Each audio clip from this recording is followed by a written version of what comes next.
지금 이 순간 당신은 어디에 앉아 이 법문을 듣고 계십니까? 혹여 깊은 밤 잠을 이루지 못한 채 천장을 바라보며 이 화면을 켜셨습니까? 혹여 낮이라 할지라도 마음 한켠에 무겁고 묵직한 돌덩이 하나를 얹은 채로 이 자리에 앉으셨습니까? 그렇다면 오늘 이 법문은 바로 당신을 위한 것입니다. 인간의 삶이란 무엇입니까? 태어나 숨을 거두는 그 긴 여정 속에서 우리는 수많은 인연을 맺고 수많은 인연을 흘려보냅니다. 그 인연들 속에서 우리는 웃기도 하고 울기도 하며 때로는 배신의 칼날에 깊은 상처를 받기도 합니다. 그런데 오늘 이 자리에서 묻고자 합니다. 당신의 인생이 흔들리는 이유가 무엇이라고 생각하십니까? 노력이 부족해서입니까? 운이 따르지 않아서입니까? 세상이 불공평해서입니까? 아닙니다. 당신의 인생이 흔들리는 이유는 노력이 부족해서가 아닙니다. 당신의 삶이 뿌리째 흔들리는 진짜 이유는 곁에 두지 말아야 할 자를 품었기 때문입니다. 멀리해야 할 인연을 가슴에 끌어안고 독이 되는 관계를 놓지 못하고 떠나보내야 할 자를 붙잡고 서 있기 때문입니다. 당신이 지난 세월 동안 쏟아부은 그 눈물과 정성과 시간들을 생각해 보십시오. 그 귀한 에너지들이 어디로 흘러갔는지를 냉정하게 돌아보십시오. 당신을 진심으로 아끼는 사람에게 흘러갔습니까? 아니면 당신의 선함을 이용하고 소비한 자에게 흘러갔습니까? 부처님께서는 이미 2500년 전에 이것을 꿰뚫어 보셨습니다. 악한 벗을 가까이 하는 것은 독초를 품에 안는 것과 같다고 하셨으며 어리석은 자와 함께하는 길은 스스로 어둠 속으로 걸어 들어가는 것이라 하셨습니다. 그 경고는 시간이 흘러도 빛바래지 않으며 오히려 오늘 이 시대에 더욱 날카롭고 선명하게 살아 숨쉬고 있습니다. 중년의 나이에 접어들어 문득 뒤를 돌아보면 그동안 내가 곁에 두었던 사람들의 얼굴이 하나씩 떠오릅니다. 그 얼굴들 중에서 진심으로 당신을 위했던 자는 과연 몇이나 됩니까? 그리고 그 얼굴들 중에서 당신의 에너지를 빼앗고 당신의 희망을 갉아먹고 당신의 자존을 허물어뜨린 자는 또 몇이나 됩니까? 오늘 이 법문은 그 물음에 답하는 시간입니다. 당신이 멀리해야 할 자가 누구인지 그 실체를 철학과 경전의 불빛으로 낱낱이 비추는 시간입니다. 그리고 그 모든 독한 인연들을 비워내고 난 뒤에 비로소 당신 스스로 내면의 빛이 되는 길을 함께 걸어가는 시간입니다. 두려워하지 마십시오. 오늘 이 자리에서 듣게 될 말들이 때로는 날카롭게 느껴질 수 있습니다. 때로는 불편하고 때로는 가슴 한켠이 서늘해지는 순간도 있을 것입니다.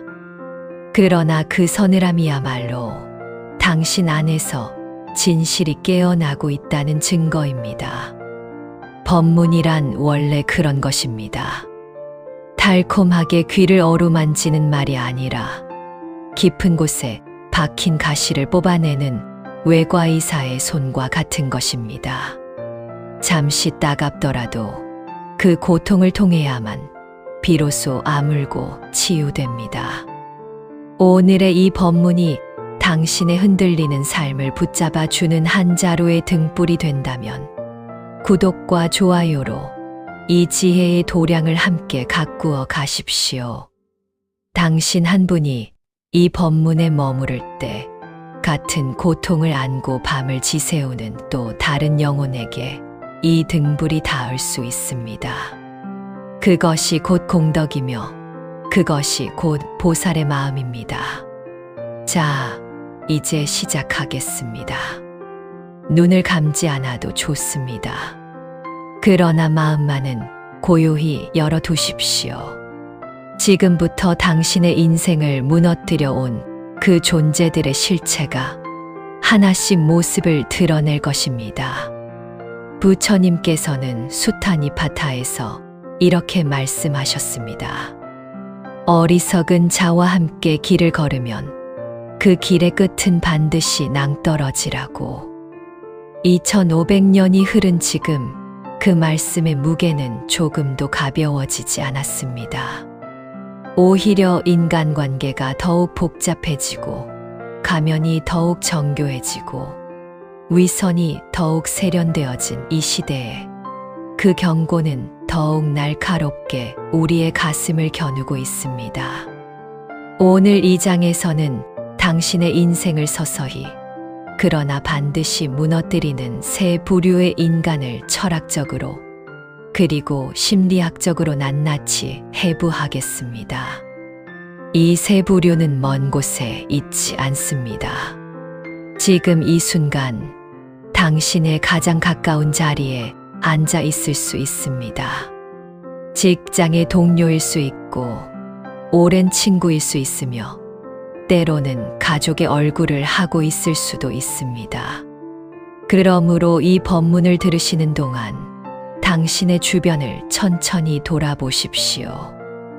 불편함이 느껴진다면 그 불편함을 외면하지 마십시오. 그 불편함이 바로 진실이 당신에게 말을 걸어오는 소리입니다. 첫 번째 부류는 가면을 찬 자입니다. 앞에서는 온화하고 뒤에서는 당신의 결핍을 먹고 사는 자. 인간의 본성 중에서 가장 교활하고 가장 발견하기 어려우며 가장 깊은 상처를 남기는 유형이 바로 이 첫 번째 부류입니다. 이들은 처음 만날 때부터 당신의 마음을 편안하게 합니다. 말이 부드럽고 눈빛이 따뜻하며 경청하는 척 고개를 끄덕입니다. 당신이 힘들다고 말하면 함께 눈물을 흘리는 것처럼 보이고 당신이 기쁘다고 말하면 함께 웃어줍니다. 그래서 당신은 이 사람이야말로 진정한 벗이라고 믿습니다. 이 사람 앞에서는 무엇이든 털어놓을 수 있다고 느낍니다. 당신의 가장 깊은 상처를, 당신의 가장 부끄러운 결핍을, 당신의 가장 숨기고 싶었던 비밀을 이 사람에게 내어놓습니다. 바로 그 순간이 당신이 함정 속으로 걸어 들어가는 순간입니다. 불교 심리학에서는 이러한 인간의 내면 구조를 탐욕, 진해, 치의 삼독으로 설명합니다. 가면 찬 자의 핵심 독소는 바로 탐욕입니다. 그러나 이들의 탐욕은 노골적이지 않습니다. 이들은 금전을 직접적으로 빼앗지 않으며 물질을 강탈하지도 않습니다. 이들이 원하는 것은 훨씬 더 미묘하고 훨씬 더 깊은 것입니다. 이들은 당신의 정보를 먹고 삽니다. 당신의 약점을 먹고 삽니다. 당신의 결핍을 자신의 우월감으로 전환하는 데 써먹고 당신의 비밀을 필요한 순간 자신의 무기로 꺼냈습니다. 당신이 술자리에서 털어놓은 직장 상사와의 갈등은 다음 날 전혀 다른 귀에 들어가 있습니다. 당신이 밤새 눈물을 흘리며 고백한 부부 사이의 균열은 그 사람의 입을 통해 어느새 가십이 되어 퍼져나갑니다. 당신이 고통 속에서 내보인 재정적 어려움은 그 사람이 당신을 대하는 태도를 미묘하게 바꾸는 데 쓰입니다. 이들은 결코 급하게 움직이지 않습니다. 이것이 이들을 더욱 위험하게 만드는 이유입니다. 이들은 천천히, 아주 천천히 움직입니다. 마치 서서히 조이는 올가미처럼 당신이 느끼지 못하는 사이에 당신의 삶 깊숙이 들어와 자리를 잡습니다. 그리고 당신이 비로소 그 실체를 깨달았을 때는 이미 당신의 내밀한 이야기들이 그 사람의 손 안에 들어가 있습니다. 현대 심리학은 이러한 인간 유형을 나르시시스트 혹은 마키아벨리안 인격이라 명명합니다. 이들의 공통된 특성은 공감, 능력의 결여입니다. 이들이 당신 앞에서 흘리는 눈물은 진정한 공감에서 비롯된 것이 아닙니다. 그것은 철저히 계산된 퍼포먼스입니다. 당신의 마음을 열기 위한 정교하게 설계된 연기입니다. 법구경에는 이런 말씀이 있습니다. 꽃은 아름다워 보이나 향기가 없는 것이 있고 말은 아름다워 보이나 실천이 없는 자가 있다고. 가면찬 자의 온화함은 바로 이것입니다. 향기 없는 꽃입니다. 눈을 즐겁게 하지만 그 곁에 오래 머물러도 당신의 영혼은 아무것도 얻지 못합니다. 오히려 그 향기 없는 꽃에 코를 박고 있는 사이 당신의 내면은 조금씩 비어갑니다. 이 부류를 가려내는 방법은 한 가지입니다. 그 사람과 깊은 대화를 나눈 뒤에 당신이 어떤 상태가 되는지를 살피십시오. 진정한 벗과의 대화 후에는 설령 힘든 이야기를 나누었다 할지라도 마음이 가벼워집니다. 그러나 가면찬 자와의 대화 후에는 무언가 이유 모를 공허함과 피로감이 밀려옵니다. 말할 수 없는 찜찜함이 남습니다. 그 느낌을 믿으십시오. 당신의 직관은 당신의 이성보다 먼저 진실을 감지하고 있습니다. 두 번째 부류는 감정 흡혈귀입니다. 끊임없이 당신의 에너지를 갈구하며 정신을 서서히 고갈시키는 자. 인간에게는 저마다 일정한 정신적 에너지가 있습니다. 그 에너지로 우리는 하루를 살아가고 일을 하고 사랑을 하고 꿈을 꿉니다. 그런데 당신 주변에 이 에너지를 끊임없이 마치 바닥이 없는 구덩이처럼 요구하는 사람이 있다면 당신은 지금 감정 흡혈귀와 함께하고 있는 것입니다. 이 두 번째 부류는 첫 번째 부류와는 다른 방식으로 접근합니다. 이들은 악의적이지 않을 수도 있습니다. 이들 중 많은 수는 스스로도 자신이 타인에게 어떠한 영향을 미치는지 자각하지 못합니다. 그러나 자각하지 못한다고 해서 그 해악이 줄어드는 것은 아닙니다. 독초는 독이 있다는 사실을 모른 채 자라지만 그것을 먹는 자는 동일하게 고통받습니다.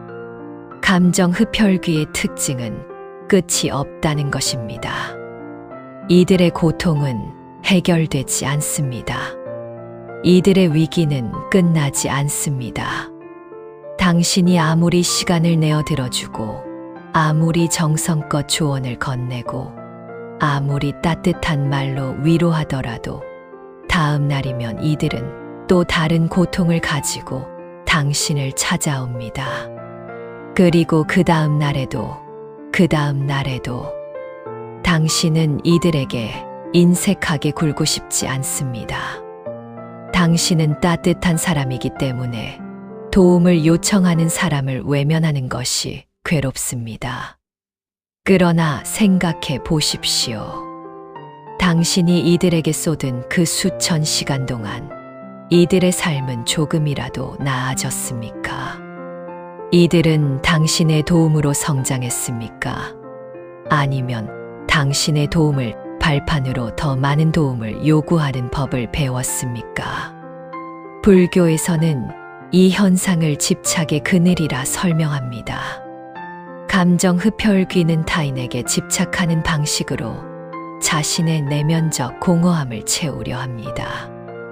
이들의 근원에는 깊은 불안과 두려움이 있습니다. 홀로 서는 것에 대한 공포, 자신의 내면을 직면하는 것에 대한 도피가 있습니다. 그래서 이들은 끊임없이 외부를 향해 손을 뻗습니다. 그 손이 향하는 곳이 바로 당신입니다. 문제는 이들의 공허함은 외부로부터 채워질 수 없다는 것입니다. 그것은 이들 스스로가 내면을 직면하고 스스로의 힘으로 일어설 때에만 비로소 채워질 수 있습니다. 당신이 아무리 많은 것을 부어넣어도 그 밑바닥이 뚫려있는 한 채워지지 않습니다. 당신은 고갈되어 가고 이들은 여전히 비어 있습니다. 심리학자 헨리 클라우드는 이것을 경계의 부재라고 설명합니다. 건강한 관계에는 경계가 있습니다. 나는 당신을 위해 이만큼은 할 수 있지만 이것을 넘어서면 내 자신이 무너진다는 경계. 그러나 감정 흡혈귀는 그 경계를 인정하지 않습니다. 아니, 인정하지 못합니다. 이들의 눈에 당신의 경계는 보이지 않습니다. 오직 자신의 결핍만이 보일 뿐입니다.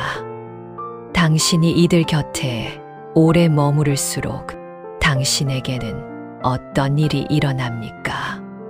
서서히 피로해집니다. 아침에 눈을 뜰 때부터 이미 지쳐있는 날들이 늘어납니다. 자신이 하고 싶은 일에 쓸 에너지가 남아있지 않습니다. 당신 자신의 꿈과 목표와 행복은 뒤로 밀려나고 이들의 끝없는 요구를 처리하는데 당신의 삶이 소진됩니다. 이것이 감정 흡혈귀가 당신의 인생을 무너뜨리는 방식입니다. 극적이지 않습니다. 소란스럽지 않습니다. 그저 조용하고 꾸준하게 당신의 삶을 텅 비워갑니다. 세 번째 부류는 위선적 멘토입니다. 조언의 언어를 빌려 시기와 질투로 당신의 파멸을 유도하는 자. 세 번째 부류는 가장 발견하기 어렵고 그렇기 때문에 가장 치명적입니다. 이들은 당신보다 조금 앞서 있는 것처럼 보이는 자들입니다. 사회적 경험이 많거나 나이가 조금 더 많거나 특정 분야에서 당신보다 먼저 자리를 잡은 자들입니다. 이들은 당신에게 조언을 건넵니다. 그 조언은 처음에는 진심처럼 들립니다. 아니, 실제로 처음 한두 번은 진심일 수도 있습니다. 문제는 그 다음부터입니다. 당신이 성장하기 시작하면 이들의 내면에서 무언가가 변합니다. 당신이 자신과 비슷한 자리에 올라서기 시작하면 이들의 눈빛이 달라집니다. 이들이 건네는 조언의 결은 조금씩 바뀌기 시작합니다. 여전히 걱정하는 척, 여전히 도와주는 척. 그러나 그 내용은 교묘하게 당신의 자신감을 갉아먹는 방향으로 설계됩니다. 너 그 사람이랑 일하면 힘들 거야. 예전에 그 사람이 어떻게 했는지 알아? 라고 말하면서 당신이 맺으려는 좋은 관계를 미리 차단합니다. 솔직히 말하면 내가 그 자리에 가기에는 아직 이른 것 같아. 좀 더 준비가 된 다음에 도전하는 게 낫지 않을까? 라고 말하면서 당신이 나아가려는 발걸음을 멈추게 합니다. 표면적으로는 걱정이며 조언입니다. 그러나 그 조언을 들은 뒤 당신의 내면에서 무슨 일이 일어나는지를 보십시오. 용기가 생깁니까? 아니면 두려움이 커집니까? 가능성이 넓어집니까? 아니면 스스로의 한계가 실감됩니까? 불교에서는 시기와 질투를 가장 추한 번뇌의 하나로 분류합니다. 그것은 타인의 행복을 보는 것을 견디지 못하는 마음이며 타인의 성장을 자신의 위협으로 느끼는 마음입니다. 위선적 멘토의 내면에는 바로 이 번뇌가 가득 차 있습니다. 이들은 당신이 자신보다 낮은 자리에 있을 때는 당신을 아낍니다. 그러나 당신이 자신과 같은 자리에 혹은 더 높은 자리에 올라서려 할 때 그 사랑은 온데간데 없이 사라지고 그 자리에 시기심이 들어섭니다. 이들이 더욱 위험한 이유는 이들 스스로도 자신의 시기심을 인정하지 않는다는 것입니다. 이들은 진심으로 자신이 당신을 걱정한다고 믿습니다. 자신이 당신에게 올바른 조언을 하고 있다고 확신합니다. 그 자기 기만이 이들의 말에 진정성처럼 들리는 뉘앙스를 입히고 당신이 그 말을 의심하지 못하게 만듭니다. 쇼펜하우어는 말했습니다. 인간이 타인의 행복에 고통받는 것은 자신의 불행에 고통받는 것보다 더 비열하다고. 위선적 멘토는 정확히 이 상태에 있는 자입니다. 이들은 자신의 삶을 가꾸는 대신 당신의 삶이 더 이상 자신을 앞서지 않도록 에너지를 씁니다. 그것이 이들의 진짜 목적입니다. 그 목적은 결코 의식적으로 설계된 것이 아닐 수 있습니다. 그러나 의식적이지 않다고 해서 그 독성이 희석되지는 않습니다. 당신 주변에 이런 자가 있습니까? 그가 건네는 조언을 들을 때마다 당신이 조금씩 작아지는 느낌을 받습니까? 그의 말대로 행동했을 때 당신의 삶이 더 나아졌습니까? 아니면 머뭇거리다 기회를 놓친 적이 더 많습니까? 당신이 성과를 냈을 때 그가 진심으로 기뻐했습니까? 아니면 기뻐하는 척하면서 어딘지 모르게 씁쓸한 눈빛이 스쳐 지나갔습니까? 그 눈빛을 기억하십시오. 말은 얼마든지 꾸밀 수 있습니다. 그러나 질투의 눈빛은 꾸며낼 수 없습니다. 그것은 인간이 의식적으로 통제할 수 없는 영역에서 흘러나오기 때문입니다. 법구경에는 이런 말씀이 있습니다. 남의 허물을 보기는 쉬우나 자신의 허물을 보기는 어렵다고. 위선적 멘토는 언제나 당신의 부족함을 찾아 지적합니다. 그러나 정작 자신의 시기심, 자신의 옹졸함, 자신의 두려움은 보지 못합니다. 그 눈먼 자의 조언이 당신의 나침반이 되어서는 안 됩니다. 그 조언을 따라가다 보면 당신은 그 자의 시기심이 설계한 미로 속에서 평생을 헤매게 됩니다. 이 세 부류의 인간을 당신은 이미 알고 있었습니다. 그 이름을 몰랐을 뿐이고 그 실체를 직면할 언어가 없었을 뿐입니다. 이제 당신에게는 그 언어가 생겼습니다. 그 언어로 당신의 주변을 다시 한번 바라보십시오.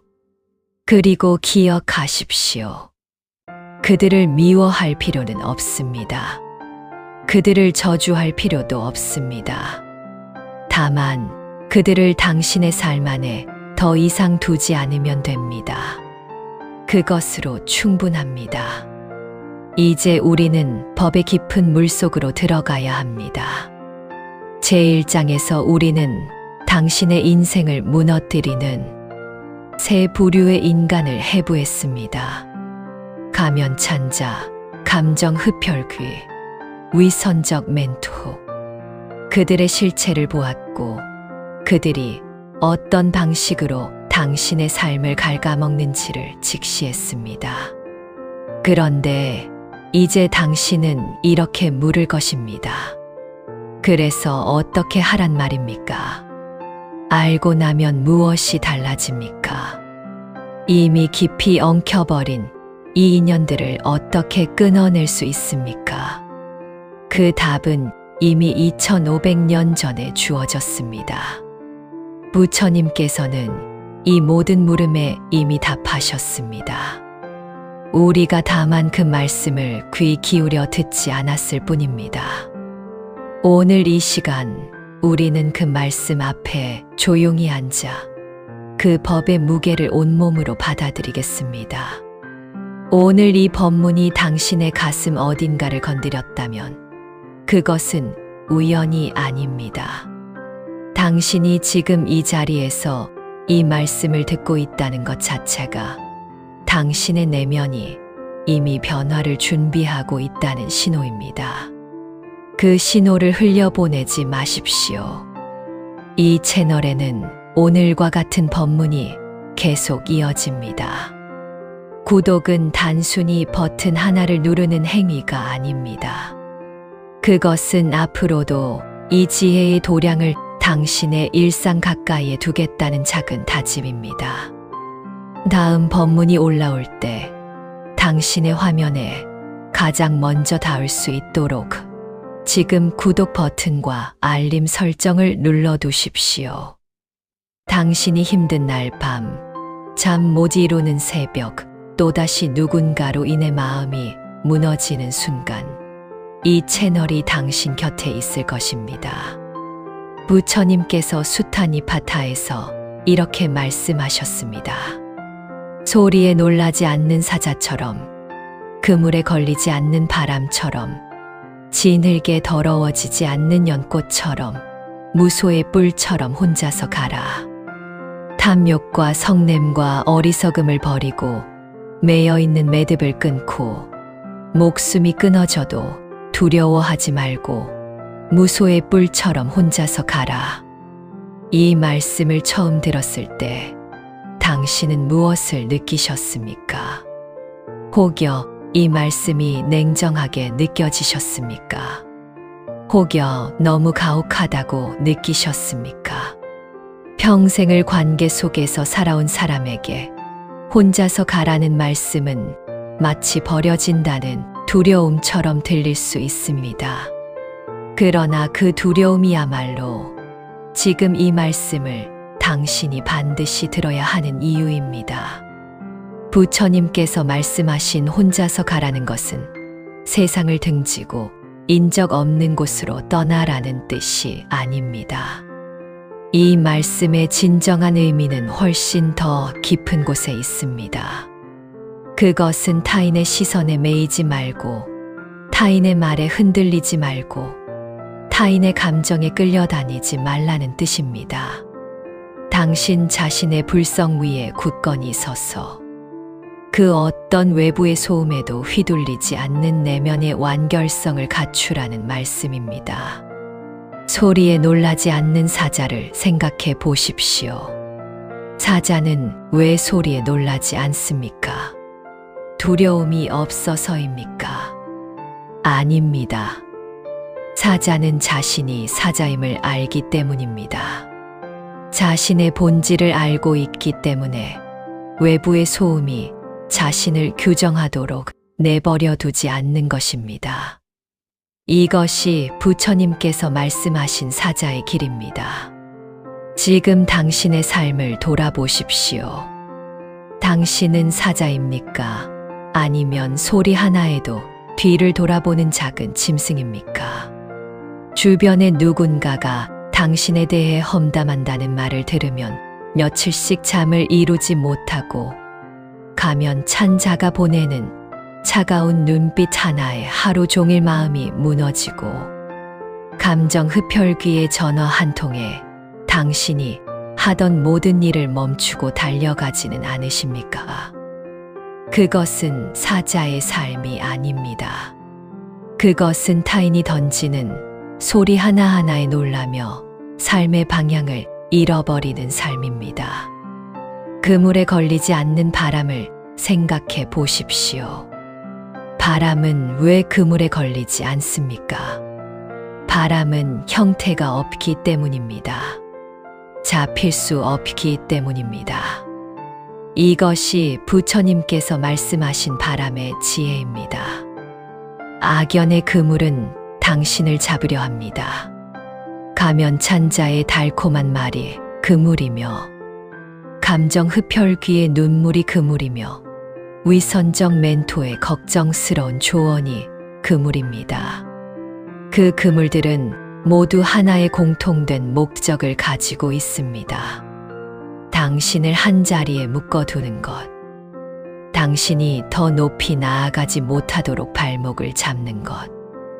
바람은 그 그물을 통과해 버립니다. 형태를 갖지 않기 때문에 그 어떤 그물도 바람을 붙잡을 수 없습니다. 당신이 악연의 그물에서 벗어나지 못하는 이유는 당신이 그 그물의 올가미에 스스로 형태를 맞추고 있기 때문입니다.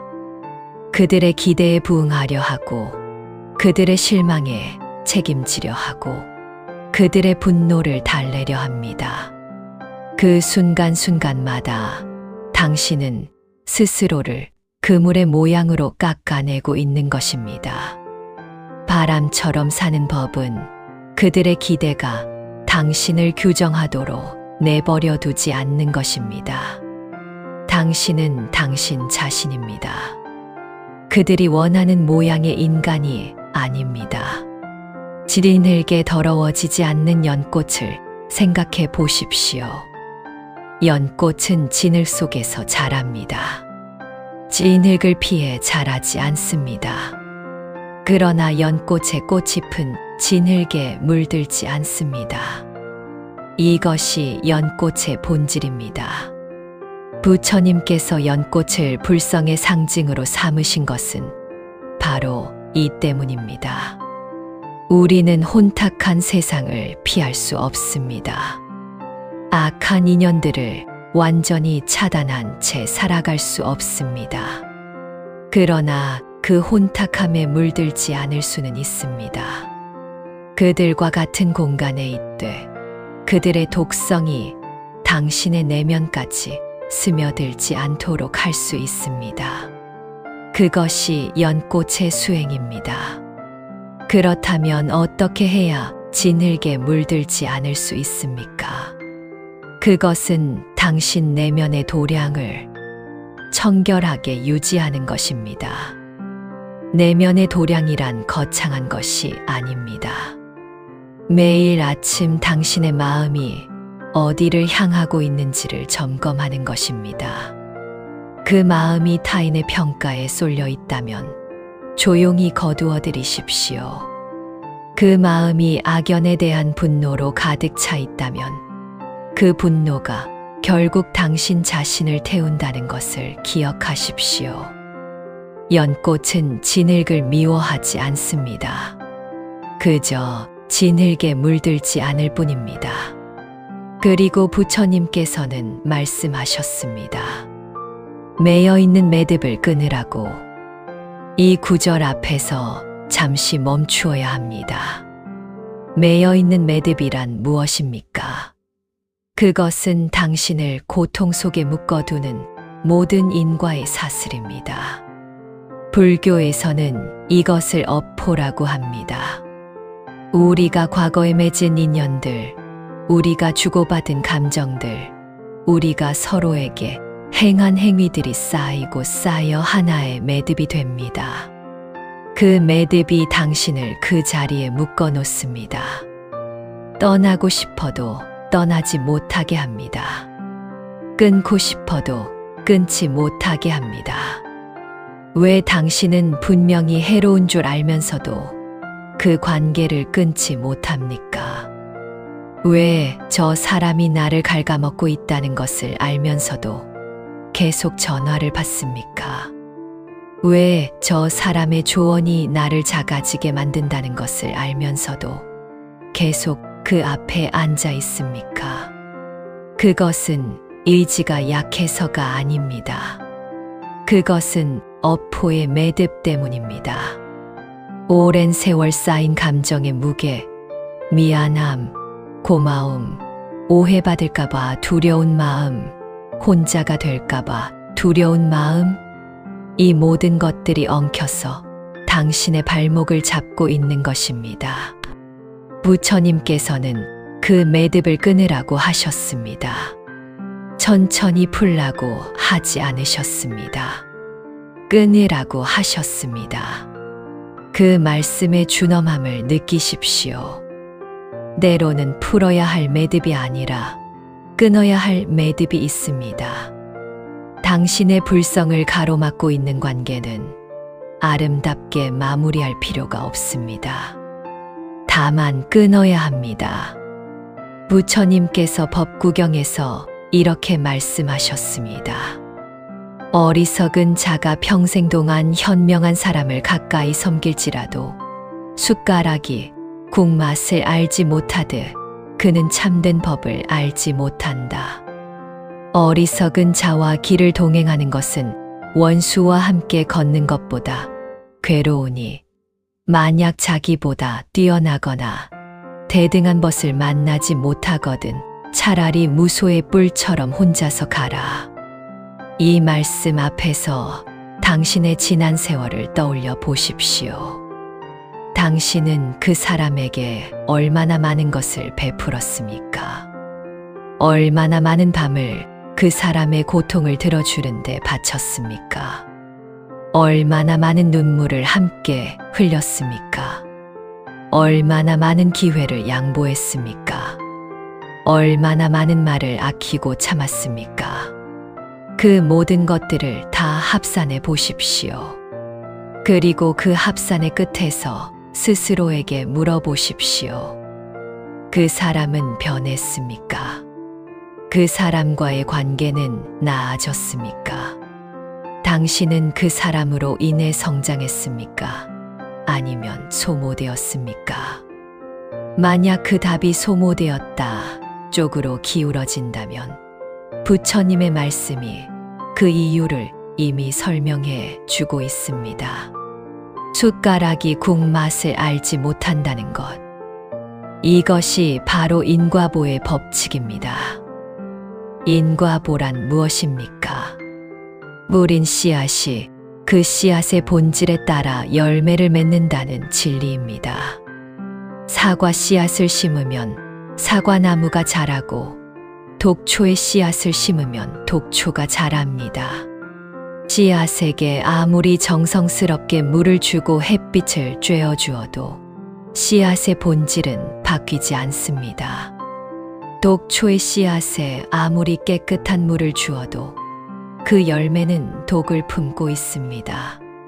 가면 찬 자는 무명 속에 있는 자입니다. 무명이란 불교에서 말하는 근본적 어리석음, 즉 자신의 본성을 보지 못하는 영적 눈멀미입니다.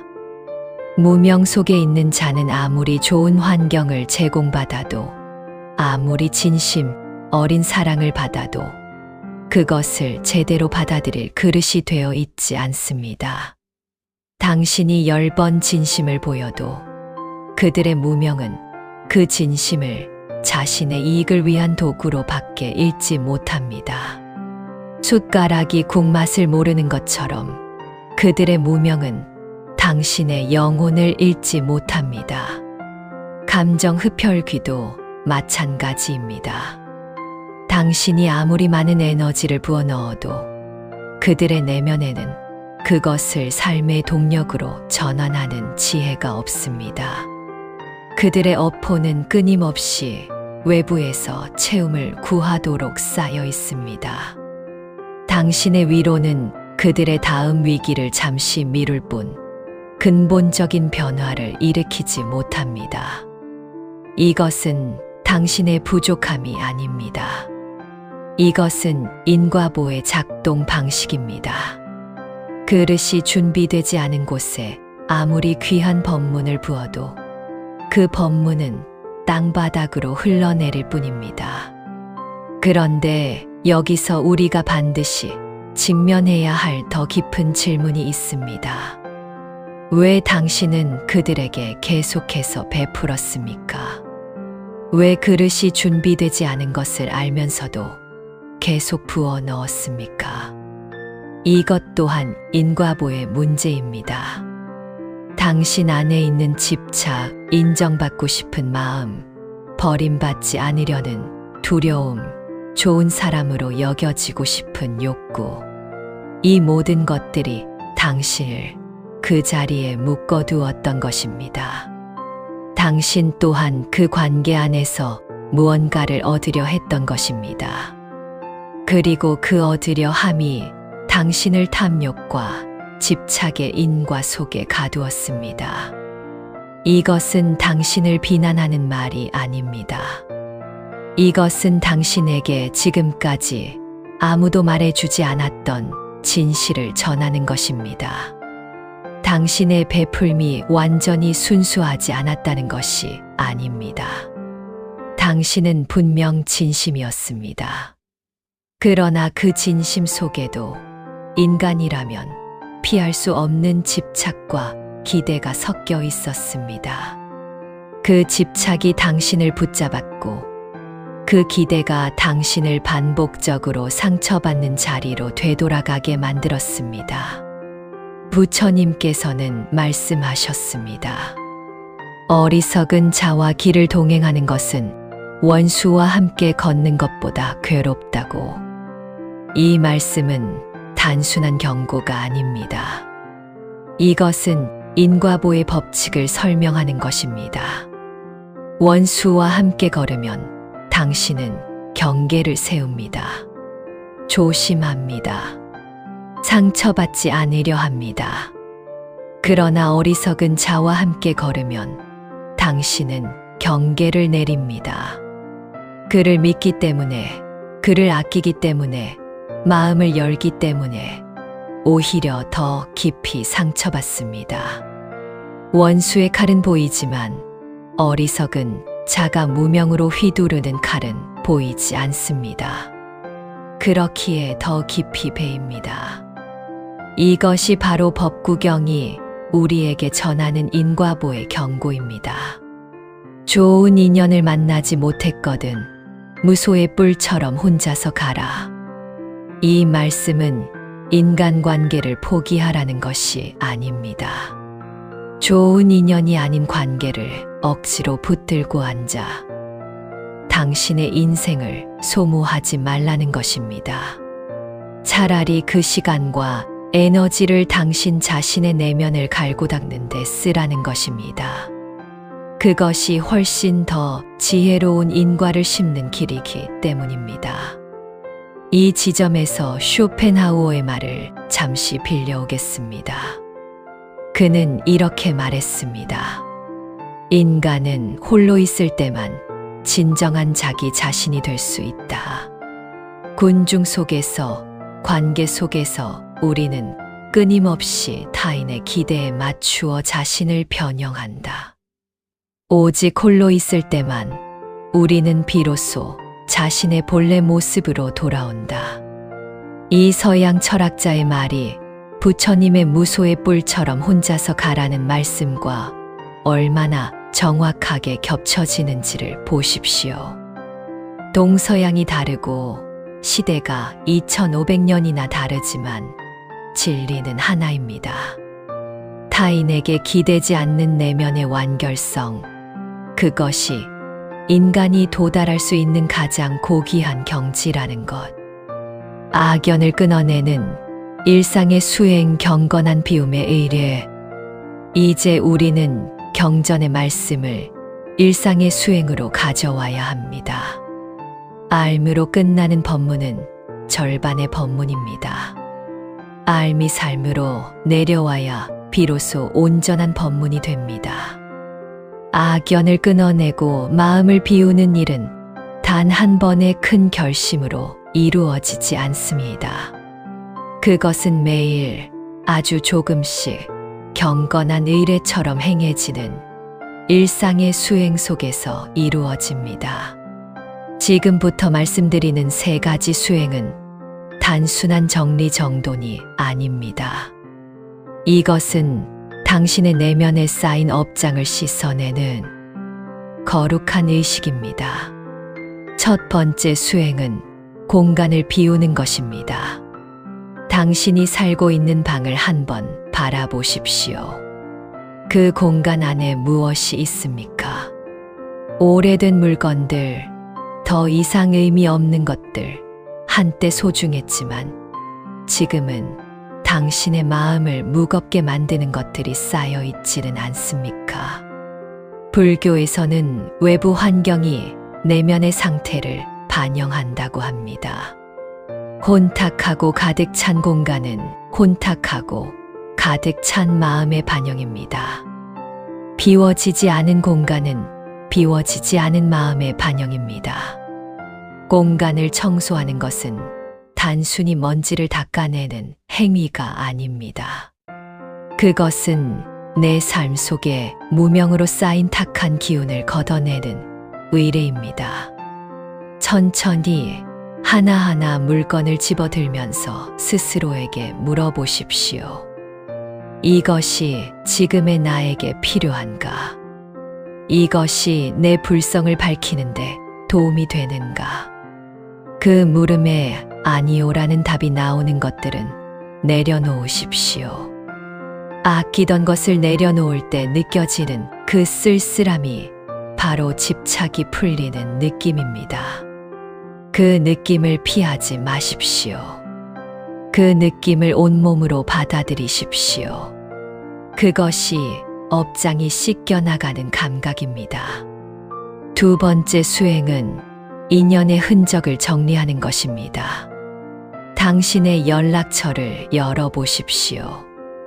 그 안에 얼마나 많은 이름들이 있습니까? 그 이름들 하나하나를 천천히 지나쳐 가십시오. 그 이름을 볼 때 당신의 가슴이 따뜻해지는 사람이 몇이나 됩니까? 그리고 그 이름을 볼 때 당신의 가슴이 무거워지거나 불편해지거나 긴장되는 사람이 몇이나 됩니까? 가슴을 무겁게 하는 이름들은 당신의 일상 속에서 업장으로 작용하고 있습니다. 그 이름을 보는 것만으로도 당신의 에너지가 소모됩니다. 그 이름을 보는 것만으로도 당신의 마음이 탁해집니다.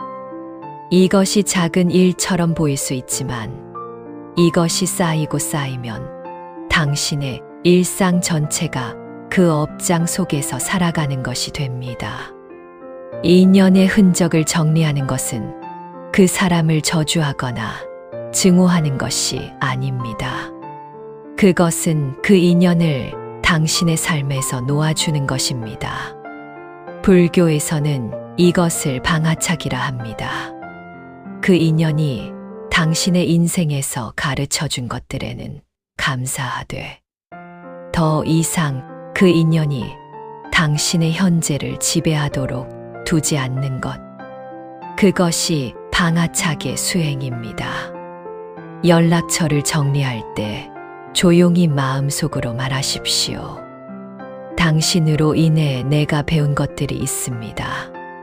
그러나 이제 나는 내 길을 갑니다.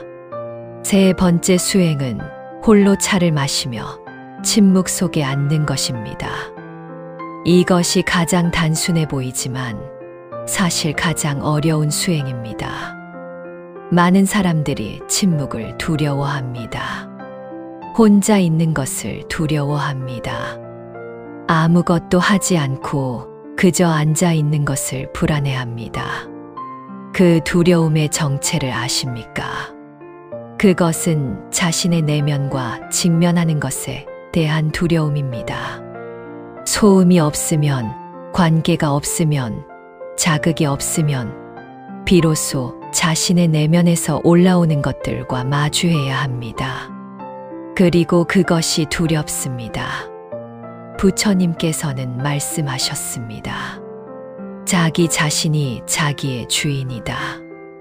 다른 누가 주인이 될 수 있으랴. 자기를 잘 다스릴 때 얻기 어려운 주인을 얻는다고. 당신 자신의 주인이 되는 길은 침묵 속에서 시작됩니다. 하루에 단 한 잔의 차를 혼자 마시는 시간을 가지십시오. 스마트폰을 내려놓고 텔레비전을 끄고 그 어떤 외부의 소음도 없는 가운데 차 한 잔이 식어가는 시간 동안 그저 앉아 있으십시오. 처음에는 불편할 것입니다. 잡념이 밀려들 것입니다. 오늘 누군가 했던 말이 떠오르고 해결되지 않은 걱정들이 머릿속을 맴돌 것입니다. 그것을 억누르려 하지 마십시오. 다만 그것들을 강 위에 흘러가는 잎사귀처럼 바라보십시오. 잡으려 하지 않고 밀어내려 하지도 않고 그저 흘러가도록 두십시오. 이것이 불교에서 말하는 윗바사나의 기초이며 내면의 도량을 닦는 가장 정갈한 방법입니다. 이 세 가지 수행이 매일의 의례로 자리 잡을 때 당신의 내면은 서서히 변화합니다. 악연에 흔들리는 폭이 줄어듭니다. 타인의 말과 행동이 당신의 중심을 뒤흔드는 힘이 약해집니다. 당신은 점점 더 연꽃처럼 됩니다. 진을 속에 있되 진흙에 물들지 않는 연꽃. 소리를 듣되 소리에 놀라지 않는 사자. 그물 앞에 서되 그물에 걸리지 않는 바람. 그것이 부처님께서 2500년 전에 우리에게 보여주신 길입니다. 그 길은 지금 이 순간에도 열려 있습니다. 당신이 그 길 위에 첫 발을 내딛는 것은 거창한 결심이 필요한 것이 아닙니다. 오늘 저녁 차 한 잔을 혼자 마시는 것부터 시작하십시오. 그것이 무소의 뿔처럼 혼자서 가는 첫걸음입니다. 오늘 이 긴 법문의 끝에서 이 자리에 끝까지 함께해 주신 당신께 깊이 감사드립니다. 당신은 쉬운 삶을 살지 않으셨습니다.